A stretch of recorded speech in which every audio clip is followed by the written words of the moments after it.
Siège de la direction nationale de la BEAC à Brazzaville, ce 12 juillet, la salle de réunion de cette représentation nationale de l'Institut des missions monétaires de l'Afrique centrale affiche complet en termes de quorum pour la tenue à huis clos, d'abord de la réunion du Comité monétaire et financier national, ensuite de la réunion du Conseil national du crédit. Ainsi, des conclusions de cette première réunion du comité, on retiendra que sur l'ensemble de 2018 et selon les dernières projections du FMI, la croissance économique mondiale au premier trimestre de cette année devrait s'établir à 3,9% contre 3,8% en 2017. Une performance tirée de la reprise des investissements dans les pays avancés, du renforcement du commerce international et du regain des prix des produits de base. Tandis qu'au niveau national, les membres du comité ont signalé une légère embellie de l'économie au premier trimestre 2018.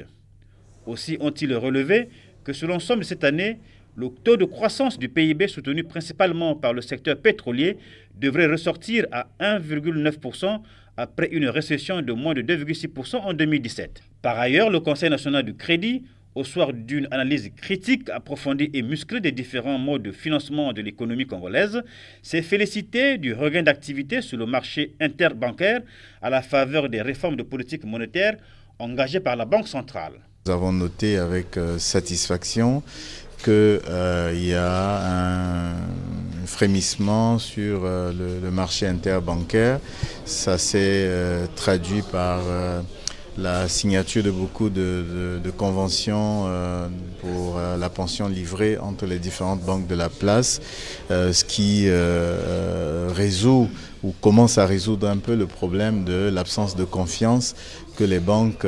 entretenaient entre elles dans le cadre des opérations interbancaires. Soutenons le deuxième gouvernement Mwamba pour les efforts engagés dans la préparation des conditions matérielles à la conclusion d'un accord pour un programme économique et financier avec le FMI. Les membres du Conseil ont invité les grandes entreprises et les PME congolaises à peser in fine de tout leur poids pour la levée des fonds sur la bourse des valeurs mobilières de l'Afrique centrale, en sigle BVMAC, en vue du financement de leurs projets d'investissement et de leurs fonds propres.